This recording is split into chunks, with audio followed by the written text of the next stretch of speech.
داسې یو دوره مو چې کله به د دنیا په هر یو ګوټ کې په مسلمان باندې ظلم کېدو، نو د مسلمان چې کوم حکمرانو یا بادشاه هغه به روټۍ ته زړه نه کېدو، د هغه په زړه کې به یوه جذبه وه، د جهاد یو تمنا به پکې وه، او په دې سوچ او په فکر کې به هغه وخت تېراوه چې کله به زه د خپل مسلمان ورور بدل اخلم.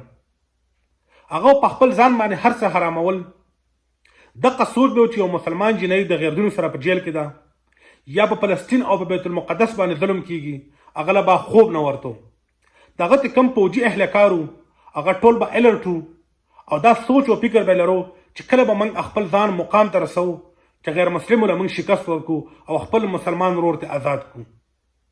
هغه خلک د دنیا نه لاړې، اوس موږ صرف د فیسبوک او د سوشل میډیا او د ټیک ټاک مجاهدین پاتې شوي. په دې غرض لپاره موږ د فلسطین سره همدردي کوو چې زما ټیک ټاک وایرل شي، زما سوشل میډیا وایرل شي او زما فیسبوک مخکې لاړ شي. د دغه نه علاوه زموږ د هغه سره انساني او مسلماني همدردي نشته دی. کله یو مسلمان دا سوچ وکړو چې زه په اختر کې خپل بچو له کپړې نه اخلم ځکه چې زما په ورونو په بچیانو په زنانو باندې ظلمونه کیږي، زه به خپلو ماشومانو له روټۍ کمه راوړم، زه به خپل ځان خفګان ظاهره کړم چې زما په بل رور باندې ګولۍ ورېږي او زه دلته مټیانو لډوانو ته ناست یم، ځکه چې په موږ کې انسانیت او مسلماني ختمه شوې ده. موږ صرف براینام مسلمانان پاتې شو او صرف د خپل ځان د مشهور کېدو لپاره یو سټیټمنټ او یو کردار ادا کړو.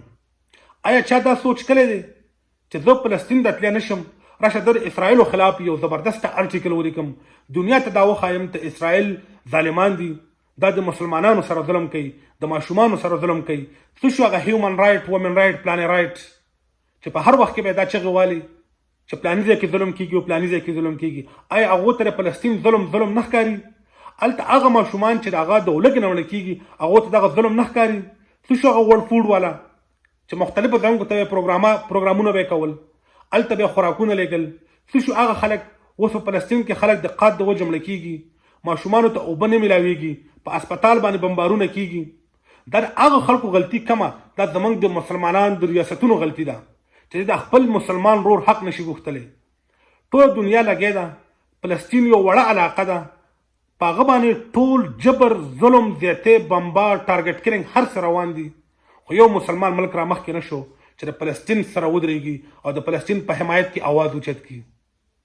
خو دلته موږ صرف دې ته ناست یو چې په یو بل باندې الزامات او خپل ځان یو پاور ته رسول دي، او بېرته هغه پاور دنیا ته نشو کولی چې زما سره طاقت دی، زما سره اسلحه ده او زما سره قوت دی. آیا د ژوند مقصد دا دی؟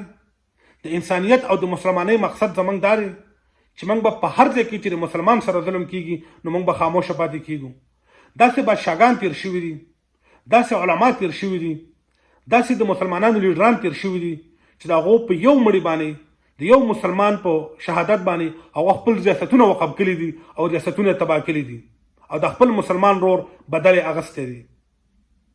ولې هغه اینه د موږ کې نه موجوده، هغه جذبه په موږ کې نشته دی، هغه انسانیت او مسلماني په موږ کې نشته دی، هغه لاړه ختمه شوله، هغه صرف د مدرسو د جوماتونو پورې محدود شوله، هغه صرف د سکولونو د یونیورسټیانو پورې محدود شوله.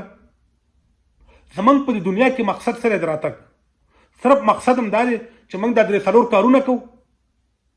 زموږ دا مقصد نه دی چې موږ په دنیا په هر ګوټ کې مسلماني د هغه لپاره به موږ آواز اوچتو. کو مسلمان نه کم سے کم انسان خدای کنه، د انسانیت خدا په موږ باندې فرض ده چې موږ د بل انسان قدر وکړو، چې د هغه سره ظلم کېږي د هغه خلاف آواز اوچت کړو، د هغه ظلم مخنیوی وکړو. کو په مسلمانۍ نه کو په انسانیت باندې کول پکار دي کنه. ټوله دنیا خاموشه ده، صرف دغه ظلم ته ګوري، مذمته پورې محدود خلک دی او دا وایي چې موږ اسلامي ریاستونه یو، موږ مسلمانان یو، کو هغه سعودي عرب دی، کو افغانستان دی، کو پاکستان دی، کو ترکیه ده، کو هر یو ملک دی، غټ غټ ریاستونه ځان ته وایي، غټ غټ طاقت ورسره دي، خو هغه د اسرائیلو محدود خلک دی، لږ خلک دی، په شمار 20 خلک نه دی، خو هغه په اربونو خلکو باندې مشري کوي او دغه قوم یې رئیس کړی، دغه خلک یې رئیس کړی، مسلمانان یې رئیس کړي دي او څوک نشي تر هغه نه تپوس وکړي، پوښتنه ته وکړي. ډېر زیات اسلامي ممالک یې خواته نږدې دي، خو هر سړی د دې نه یېرېږي چې امریکا په ما باندې پابندیانه ونه لګي او امریکا په ما باندې خوراک بند نه کړي. کو هغه سعودي عرب دی د امریکې نه یېرېږي، کو افغانستان دی، کو پاکستان دی، کو څومره اسلامي ممالک دي صرف د دې نه یېرېږي چې امریکا په موږ باندې پابندیانې ونه لګوي. و ظالمانو هر څه د الله په لاس کې دي. موږ چې دا ریاستونه جوړ کړي دي، موږ چې پاکستان جوړ کړی لا اله الا الله په نوم باندې، کو افغانستان جوړ شوی د اسلامي امارت په نوم باندې، کو ترکیه جوړه شوې د هغو مشرانو څومره قربانیانې ورکړي دي. په سعودي عرب کې څومره د اسلام دپاره څومره جدوجهد شوی دی، اسلام په کومه طریقه باندې په سعودي عرب کې خور شوی دی. دغه رنګ نور اسلامي ممالک تاسو هغه قربانیانې پرېښوستلې، صرف د کتابونو پورې محدود کړلې، صرف د دې پورې محدود کړلې چې په کتابونو کې به دا واقعیاګانې موږ بیانو چې زموږ مشرانو دا کړي وو دا یې کړي وو. نور عملي میدان ختم شو، عملي کار ختم شو، صرف دواګانو خیرو ته به اوس کینو. دغه زموږ ژوند دی دغه زموږ ژوند دی په دې ممالکو کې، دغه زموږ ژوند دی په دنیا کې.